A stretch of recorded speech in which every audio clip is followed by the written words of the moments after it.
The text arrived while I was cleaning blood off my hands. The hitman lay sprawled on the garage floor, his body still warm. My instincts had taken over before my brain could process the whisper of the silenced shot. I hadn't hesitated. Training kept me alive. What shook me wasn't his death, it was his phone. One unread message, from her. Did you finish it? Kill our son if he interferes. For a moment I couldn't move.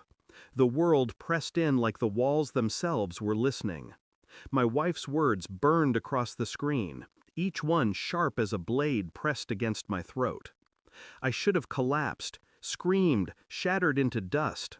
Instead, I went still. The silence inside me wasn't peace, it was calculation. I typed back with hands steadier than I felt. Target eliminated. Meet at the hotel for cash. Her trap had failed. She didn't know I was the one setting mine. And for the first time in years, I realized my marriage wasn't a lie I could untangle. It was a war I hadn't known I was fighting. I stared at her message again and again.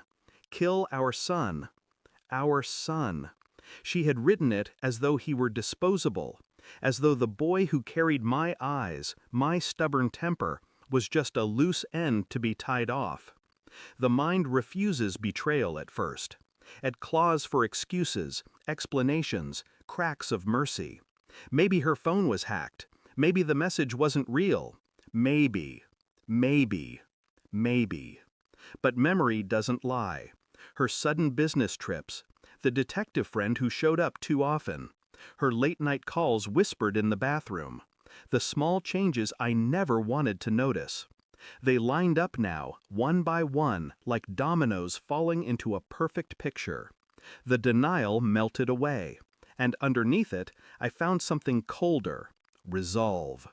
I became two people. One of them went about life as usual, husband, father, a man who smiled, who said, "I love you," who poured her coffee just the way she liked it. The other worked in shadows, quiet, methodical, ruthless. I checked her phone while she showered. A hidden folder confirmed what I already suspected. Photographs of her with him. The detective. His hands on her waist. His mouth against her neck. I dug deeper. Bank transfers, hotel receipts, conversations coded but not careful enough.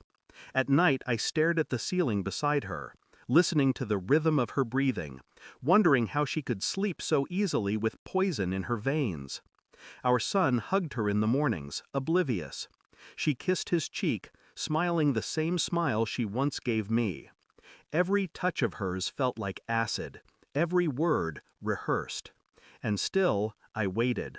Not out of mercy, out of precision. The final piece came in a brown envelope. DNA results. Our son was mine.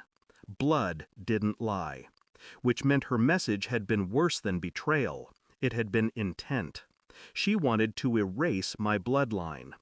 That night, I slid the envelope across the table while she sipped wine. "What's this?" she asked, eyes narrowing. "Read it," I said.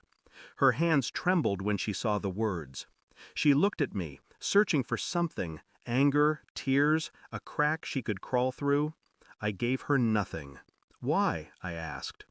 Her lips parted. She started to speak, to explain, to spin a web she thought might still hold. But her voice broke before it began. She knew I knew. And worse, she knew I was calm. I told her we were meeting at the hotel.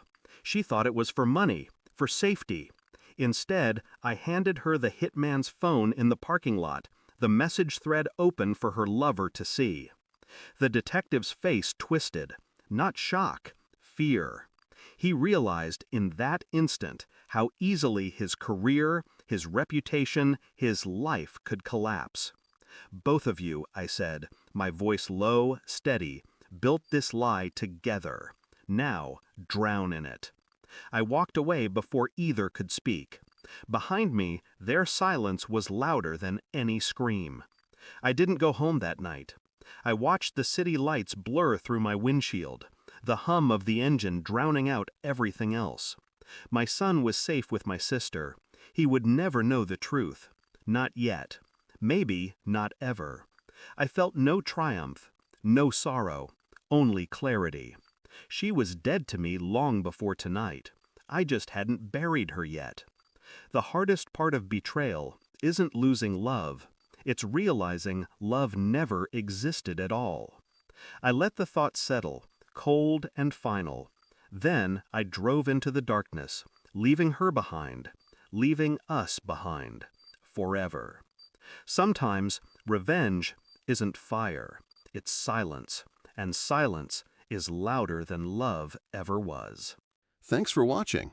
Don't forget to like, share, and comment. Subscribe now to Cheating Stories Insight World for more amazing stories.